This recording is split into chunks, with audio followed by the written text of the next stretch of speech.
दोस्तों नमस्कार। 72,825 शिक्षक भर्ती 2011 में आवेदन करने वाले सभी अभ्यर्थी भाई बहनों का हमारे इस करियर सीक्रेट चैनल पर हार्दिक स्वागत है। 90 और 105 के ऊपर जितने भी सब्सक्राइबर हैं उन सभी लोगों का हमारे इस करियर सीक्रेट चैनल पर हार्दिक स्वागत है। मित्रों, हम आपके लिए समय समय पर बहुउपयोगी वीडियो लेकर आते हैं। 72,825 शिक्षक भर्ती से संबंधित, साथ ही साथ अन्य भर्तियों से संबंधित, अन्य शिक्षक भर्तियों से संबंधित, तथा मेरा चैनल का नाम ही है करियर सीक्रेट। मित्रों, कई ऑडियंस और सब्सक्राइबर ने मुझसे प्रश्न किया है। उन प्रश्नों का उत्तर आज हम इस वीडियो में देने वाले हैं। ऑडियंस के प्रश्नों का समाधान करेंगे। 90-105 की क्यों हुई जल्दबाजी? बहुस्तरीय चंदा उगाही की स्ट्रेटजी तो नहीं, सारे पर हम प्रकाश डालेंगे। अगर आप नए हैं तो हमारे चैनल को अधिक से अधिक संख्या में सब्सक्राइब कर दीजिए, बेल आइकन को ज़रूर दबा दीजिए क्योंकि आपको नोटिफिकेशन मिलती रहे। हम आपको बता दें कि आप वीडियो में अंत तक बने रहिए जिससे आपको सारी जानकारी प्राप्त हो सके। एक ऑडियंस ने एक मार्मिक प्रश्न किया है, उसको भी हम इस वीडियो में रखने वाले हैं। मित्रों, जब से 12/091 पर सुप्रीम कोर्ट का फरमादेश आया तब से 90 और 105 कैटेगरी के ऊपर के लोगों की सक्रियता बढ़ गई। कई लोगों ने जो फरमादेश सुप्रीम कोर्ट से हुआ था, सिंगल बेंच में 12/091 के लिए अनुच्छेद 226 के तहत याचिका दाखिल हुई थी, उसके साथ भी 90-105 वालों ने भी याचिका दाखिल की थी, जैसा कि आप जान रहे हैं। मित्रों, हम आपको बता दें, सिंगल बेंच में इन सभी लोगों की याचिकाएं खारिज हो चुकी हैं। डबल बेंच में फिर ये लोग चंदा उगाही शुरू कर दिए हैं और डबल बेंच में भी याचिकाएं डालने का कार्य कर रहे हैं। और जबकि अब डबल बेंच में सरकार 12/091 के आर्डर के खिलाफ चली गई है और वहाँ निर्णय अंतिम दौर में है, उसके बावजूद ये लोग याचिका की तैयारी कर लिए हैं, एक के बाद दूसरी बार चंदा की वसूली भी कर लिए हैं और डबल बेंच में भी जा रहे हैं।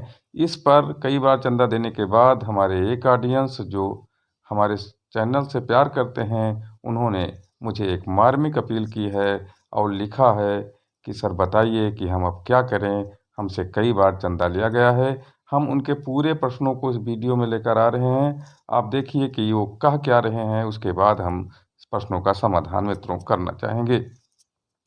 हम आपको बता दें, हैं विवेक कुमार, कहते हैं प्रणाम सर, आप एक संक्षिप्त वीडियो 90-105 पर बनाइए। हम लोग काफ़ी परेशान हैं, जिधर देखो सब लूटने वाले हैं। मैंने एक जगह पैसा भी दिया है और वो अभी भी पैसे लेने की फिराक में है। मेरे कुछ प्रश्न हैं, निम्नलिखित प्रश्न आपसे। 90-105 मेरिट संख्या क्यों नहीं मिल रही है? किस पर हम भरोसा करें?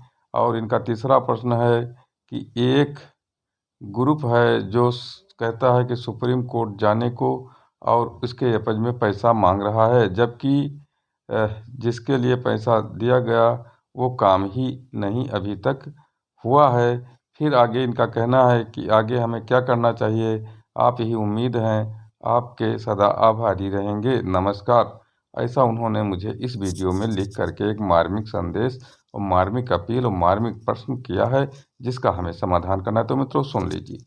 आप देखिए, इसमें जब प्रत्यावेदन 12/091 का लिया गया था और उस पर जो शॉर्ट लिस्ट हुए थे लोग 75,000 में से, उसके बाद बेसिक शिक्षा परिषद के अधिकारियों का ये था कि सुप्रीम कोर्ट के आदेश पर जो प्रत्यावेदन लिया गया है, प्राप्त हुए हैं, उसके आधार पर अभ्यर्थियों के नाम ऑनलाइन हुए हैं। यदि किसी के प्रत्यावेदन नहीं दिया है तो उसका नाम इस लिस्ट में नहीं है। लिस्ट पूरी तरह से सही है और जिन लोगों ने कम जिलों में प्रत्यावेदन किया है उनका नाम इस लिस्ट में नहीं है। साथ ही साथ जो लोग चयनित हो गए थे, बाद में उनको किसी न किसी कारणवश बाहर किया गया, उन लोगों का नाम इस लिस्ट में नहीं है और वो हाई मेरिट के हैं। तो मित्रों, सरकार का ये कहना है, मेरा कहना नहीं है। इस तरह से सरकार ने उस समय सफाई दी थी जब 12/091 शॉर्ट लिस्ट हुए थे 75,000 प्रत्यावेदनों से। तो मित्रों, 12/091 के अगेंस्ट अगर आप लड़ाई लड़ते हैं तो गलत लड़ते हैं। पहले प्रश्न का उत्तर तो हमने आपको दे दिया और सरकार भी दे रही है, मेरा कहना नहीं है। मित्रों, दूसरी बात मैं कह रहा हूँ कि मैंने जैसा लिखा कि बहुस्तरीय चंदा वसूली धन उगाही की एक स्ट्रेटजी हो सकती है जिससे बार बार आपसे पैसा लिया जा रहा है। जब आप जानते हैं कि 12/091 परमादेश सुप्रीम कोर्ट से लेकर आया, उसको जब आदेश मिला सिंगल बेंच में तब उसकी रिट अलाउ हुई। आप सुप्रीम कोर्ट से नहीं आए, सीधे सिंगल बेंच पहुंच गए और आपकी रिट खारिज हो गई। एक प्रश्न का उत्तर आपको यह मिल गया। दूसरी बात यह है कि आप डबल बेंच में फिर जा रहे हैं, तो डबल बेंच में भी आप खारिज हो जाएंगे। उसका कारण यह है कि आपको सुप्रीम कोर्ट से कोई प्रोटेक्शन नहीं मिला है। तो सिंगल बेंच में चंदा उगाही किया गया, आपसे पैसा लिया गया बेबेगी।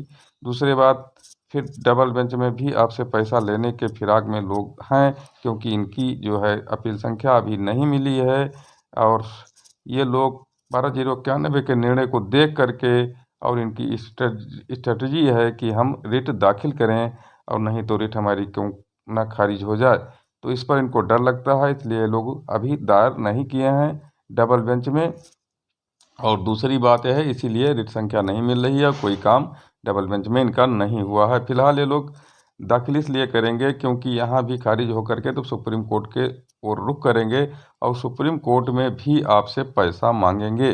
क्योंकि इन लोगों ने जल्दबाजी क्या किया है, हम इसको भी विवेक जी आपको बता रहे हैं और सारे ऑडियंस को बता रहे हैं। प्रश्न बहुत हैं लोगों के, सबके उत्तर देना इस वीडियो में संभव नहीं है, लेकिन हम यह भी बता रहे हैं कि अब चूंकि जल्दबाजी इन्होंने ये किया कि 12/091 का जो मामला था उसको निस्तारित हो जाने देते, लोगों को अगर नौकरी मिल जाती तब अगर जाते, और 12/091 के समकक्ष अगर जिन लोगों के नंबर थे उन लोगों को ज़रूर कोई ना कोई रास्ता मिलता और वह भी सुप्रीम कोर्ट ही जाना पड़ता।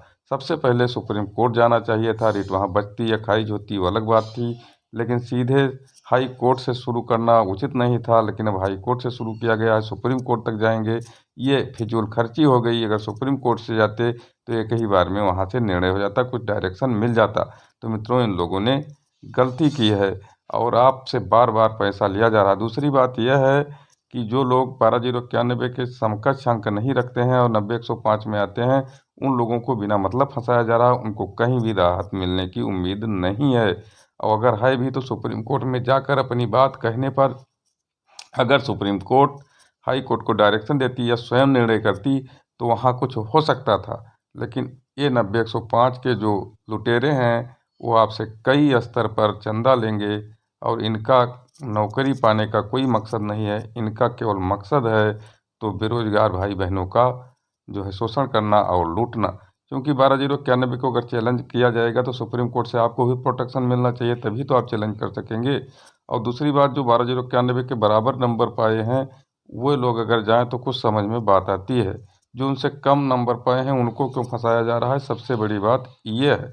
सारी बात हमने स्पष्ट कर दी है। अगर आपके और कुछ प्रश्न होंगे तो आप हमें वीडियो में ज़रूर बताइएगा, हम उसका भी उत्तर देने का प्रयास करेंगे। मित्रों, धन्यवाद।